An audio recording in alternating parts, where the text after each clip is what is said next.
আসলে দুঃসময় জীবনে আসেই। সিটি কলেজের জীবনেও এক ব্যাপক দুঃসময় চলে আসছিল।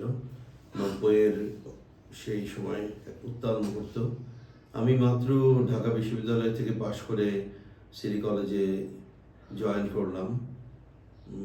এসেই বুঝতে পারলাম যে ভিতরে একটা খুবই জটিল রাজনৈতিক বলতে হবে একটা ঝামেলা চলছে।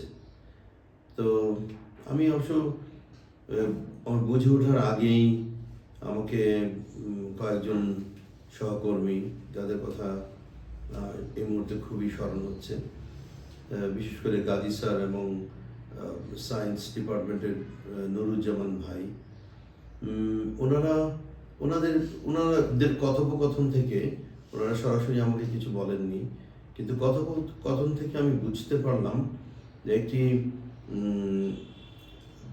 একটি সামান্য বিষয় নিয়ে ভিতরে একটা দলাদলির সৃষ্টি হয়েছে, এবং সেই দলাদলি যে কতটুকু খারাপ অবস্থায় যেতে পারে সেরকম ধারণা আসলে আমার ছিল না।